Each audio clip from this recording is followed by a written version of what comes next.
గత నెల 25వ తారీఖున అంటే ఫిబ్రవరి 25వ తారీఖున అన్ని సిఏఏ రిజిస్టర్డ్ హ్యాచరీస్కి ఒక ఈమెయిల్ వచ్చింది. ఆ ఈమెయిల్ ఏక్యూఎఫ్ అక్వాటిక్ క్వారంటైన్ ఫెసిలిటీ నుంచి వచ్చింది. దాని సారాంశం ఏంటంటే 26 ఫిబ్రవరి 2025 నుండి మీరు ఇచ్చినటువంటి ప్రతి బ్రూడ్ స్టాక్ని మేము ఒక కొత్త డిసీజు టీపీడి అంటారు, ట్రాన్స్లూసెంట్ పోస్ట్ లార్వల్ డిసీజ్, ఈ డిసీజ్ కోసం స్క్రీన్ చేస్తాము. దానికి గాను మీరు 6,600 ప్లస్ జిఎస్టీ మీరు అదనంగా చెల్లించవలసి ఉంటుందని చెప్పేసి మెయిల్ వచ్చింది. ఈ మెయిల్ వచ్చిన తర్వాత ఈ వ్యాధి మీద ఎక్కువగా డిస్కషన్ జరుగుతుంది. ఈరోజు ఈ వీడియోలో నేను ఈ వ్యాధి గురించి చాలా క్లుప్తంగా వివరిస్తాను. అలాగే ఏక్యూఎఫ్ గురించి కూడా మీకు ఒక మాట చెప్పాలి. ఏక్యూఎఫ్లో వాళ్ళు వ్యాధులకి స్క్రీన్ చేస్తారు. ఏ వ్యాధులకు చేస్తారంటే 5 వైరస్లు, అవి white spot virus, IHHNV, yellow head virus, Taura syndrome virus and IMNV. ఈ 5 వైరస్లకి చెక్ చేస్తారు.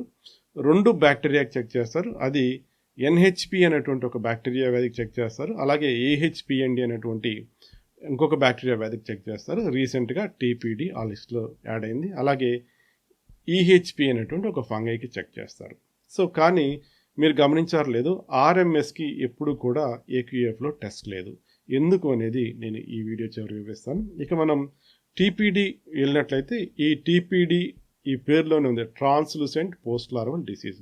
పోస్ట్ లార్వా ట్రాన్స్లూసెంట్గా మారిపోద్ది. అంటే మనం వెన్నామీ సీడ్ని చూసినట్లయితే అది జనరల్గా ఒక గ్లాస్ లాగా ఉంటుంది. సో దాని హెపటోపాంక్రియాస్ గట్టు కొంత కనిపిస్తూ ఉంటాయి, డార్క్గా కనిపిస్తాయి. కానీ ఈ వ్యాధి వచ్చినప్పుడు ఆ హెపటోపాంక్రియాస్ కూడా కంప్లీట్గా గాజులాగా అయిపోతుంది. కాబట్టి దీన్ని టీపీడి అని పిలుస్తున్నారు. ఇంతకు ముందు దీన్ని జీపీఎల్, గ్లాస్ పోస్ట్ లార్వే అని పిలిచేవాళ్ళు. సో సైంటిఫిక్గా దీన్ని హెచ్ఎల్విడి అని కూడా పిలుస్తున్నారు. అంటే హైలీ లీదల్ విబ్రియో డిసీజ్. అంటే ఇప్పుడు వరకు తెలిసిన విబ్రియో అన్నిటికన్నా కూడా హైలీ లీదల్ అంటే రొయ్యని తీవ్రంగా చంపుతుంది అన్నటువంటి అర్థం వచ్చే విధంగా ఆ పేరు పెట్టారు. ఇది మొట్టమొదటిగా చైనాలో రిపోర్ట్ అయింది.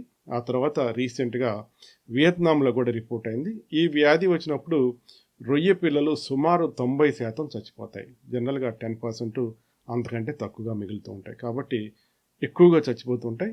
ఈ వ్యాధి అంటే ఈ రోగకారక క్రిమి వచ్చినట్లయితే ఇది జువెనైల్స్ని, సబెడల్స్ని అంటే ఫామ్లో ఉన్న రొయ్యల్ని, నర్సరీలో ఉన్న రొయ్యల్ని కూడా ఇది చంపగలదు. సో దీనికి ఉన్నటువంటి పవర్ ఏంటంటే జనరల్గా మన భారతదేశంలో విబ్రియోసిస్ వచ్చి రొయ్యలు చచ్చిపోతూ ఉంటాయి.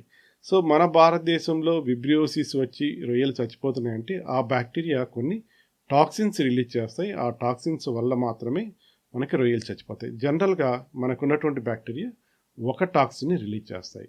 కానీ మనకున్న బ్యాక్టీరియా కన్నా కొంచెం విర్లెంట్ ఎక్కువగా ఉండేది ఏహెచ్పిఎండి లేదా ఈఎంఎస్ కలిగజేసేటువంటి ఒక బ్యాక్టీరియా అంటారు. అది 2 టాక్సిన్లు రిలీజ్ చేస్తుంది. అది పిఐఆర్ఏ, పిఐఆర్బి అనేటువంటి 2 టాక్సిన్స్ రిలీజ్ చేస్తుంది. సో మనకున్న దానికన్నా కూడా అది హైలీ విర్లెంట్.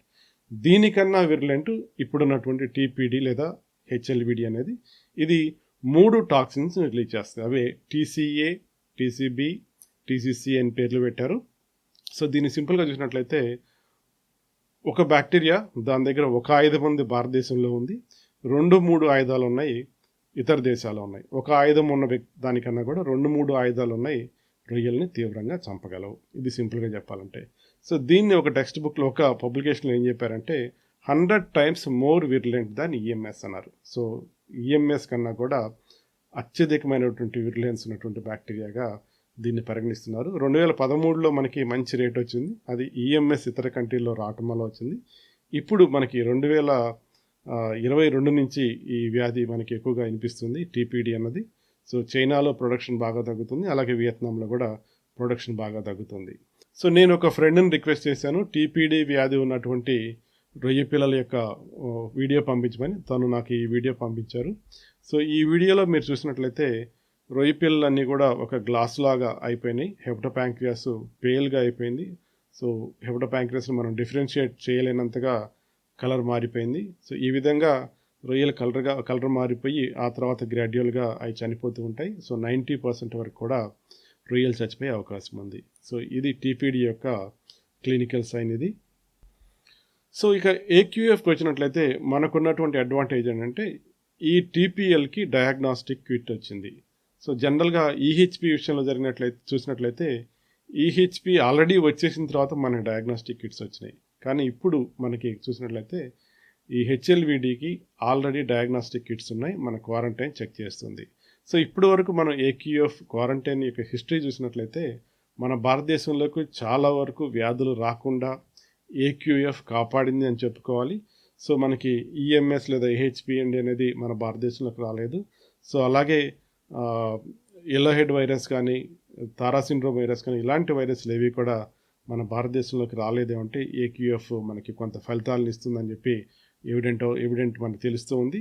సో ఎప్పుడు కూడా ఇతర దేశాల నుంచి లైవ్ స్టాక్ వచ్చింది అంటే ఇలాంటి రిస్కులు మనకి ఎప్పుడు ఉంటాయి. సో ఒక్కొక్కప్పుడు తెలిసిన వైరస్లు మనం చెక్ చేస్తున్నాం, కానీ తెలియని వైరస్లు కూడా వచ్చే అవకాశం ఉంది. లాంగ్ టర్మ్లో మన కంట్రీలో బ్రూడ్ స్టాక్ మనం డెవలప్ చేసుకోకపోతే ఇలాంటి రిస్కులు ఎప్పుడూ ఉంటూ ఉంటాయి. వీడియో మొదట్లో నేను ఆర్ఎంఎస్ గురించి అడిగాను. సో ఏక్యూఎఫ్లో ఆర్ఎంఎస్కి ఎందుకు చెక్ చేయట్లేదు అంటే కారణం ఏంటంటే ఆర్ఎంఎస్కి క్లియర్ కేస్ డెఫినేషన్ లేదు, అలాగే టెస్ట్ కిట్ కూడా లేదు. అందువల్ల ఏక్యూఎఫ్లో దాన్ని ఇంక్లూడ్ చేయలేదు. సో ఆర్ఎంఎస్కి జనరల్గా ఒక్కొక్క సైంటిస్టు టెస్ట్ చేసినప్పుడు ఒక్కొక్క కారణం కనిపిస్తుంది. కాబట్టి క్లియర్ కేస్ డెఫినేషన్ లేదు, అలాగే డయాగ్నాస్టిక్ కిట్ లేదు. కాబట్టి ఏక్యూఎఫ్లో ఆర్ఎంఎస్ని ఇంక్లూడ్ చేయలేదు.